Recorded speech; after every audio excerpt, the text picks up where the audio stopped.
Alright folks, Matt here, really quick video. We're just going to run through our NRP flowchart and I'm going to kind of talk you guys through a couple of the points there to just see if I can get some clarification. This is the guideline that we'll use here at Holland College for our PCP and our ACP students, so it's something that we want to get really familiar with. So before I start, first of all, the NRP guideline, NRP stands for Neonatal Resuscitation Program, developed by obstetrics, emerged departments that specialize in deliveries, basically people who are really good at delivering babies, but it's very hospital focused. So some of the timelines and some of the things we might have to kind of keep in the back, we're working in the field, it might not fit perfectly. Alright, so we start the NRP guideline with we're going to deliver a baby. So all the things that happen before a baby's born, that team briefing, preparing your equipment, the counseling to the patient. Again, this is very hospital focused, but for us, the scene survey, primary survey, maybe an obstetrical assessment, asking those obstetrical focused questions, getting our equipment ready, heating up the truck, maybe getting some hot towels ready or warm towels from a dryer. Then we go into the birth. Whole nother video we can do on the birthing steps. But for right now, baby comes out, we'll say uncomplicated. When baby's born, we're going to ask 3 questions. Is it a term baby? So does it look like the appropriate size baby, or is this a little tiny thing? Does the baby have good tone? Is it breathing or crying?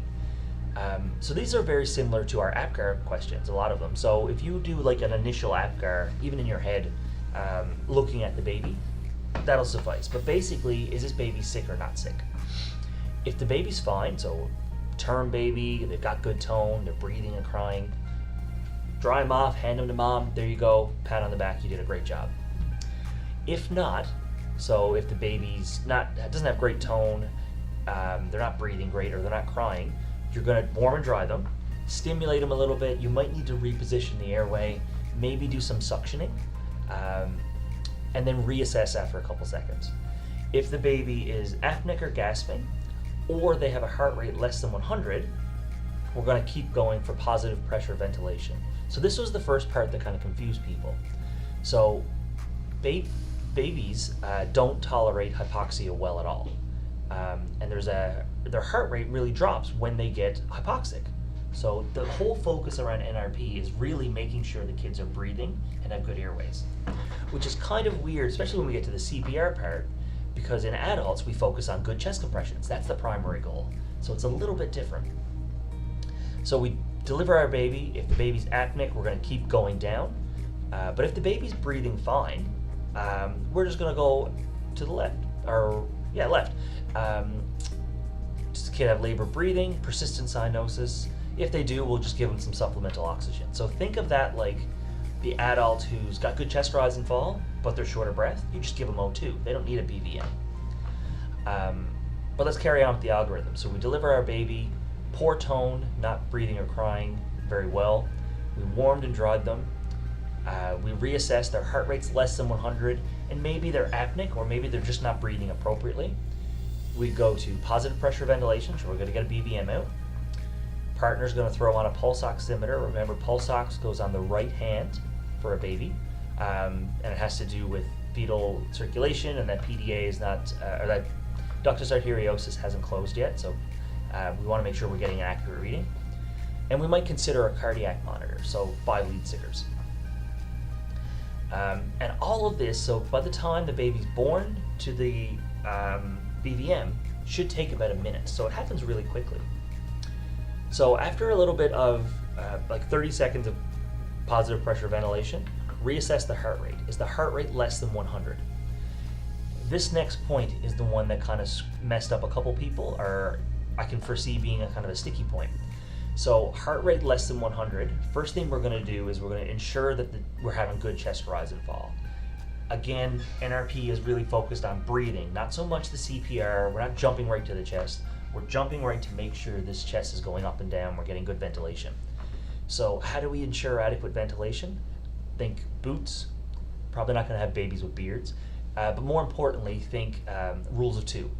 So 2-person BVM, 2 inches of padding, 2 positions, 2 adjuncts, those type things. You probably don't have a lot of the tools for the newborns. You might not have OPAs and NPAs that are going to fit, but if you do, use them. but usually just a 2-person BVM with good positioning, maybe 2 inches of padding under the neck, that should usually cover it to get the chest rise and fall to go up and down. Excuse me, the chest to go up and down. So heart rate's less than 100. We're going to ensure that we're getting good BVM. If an ACP is there, I might throw in like a King LT or an LMA, or intubate the baby. After 30 seconds of good chest rise and fall, we're going to reassess. If the heart rate's less than 60, we're going to start CPR. And that's at that 1, 2, 3, breathe, 1, 2, 3, breathe rate. If the heart rate is still greater than 60, we just keep doing this bag valve mask and try and get them to definitive care. So just to follow it one more time. Baby's born, poor tone, not breathing. We're going to warm, dry, stimulate, reposition the airway. If the baby's apneic or gasping, we're going to look at positive pressure ventilation. We'll throw on a pulse ox on that right hand. We'll look at cardiac monitoring, so partner can get stickers going if we get a chance. We'll reassess after 30 seconds of good chest rise and fall. If the heart rate's less than 100 still, again, double check that you're getting that good chest rise and fall. If the heart rate gets less than 60, we're going to start CPR. And that's basically every 2 minutes we're just going to reassess. Heart rate's less than 60, we've still got good chest rise and fall, keep doing CPR. If at any point that heart rate gets above 60, then we can think about stopping CPR and just going to positive pressure. So it's kind of like a circle. I hope that helps, guys. Any questions, come find me. I'm going to try and do another video today on the birthing process, like a scenario, so you guys can see that. All right, good luck.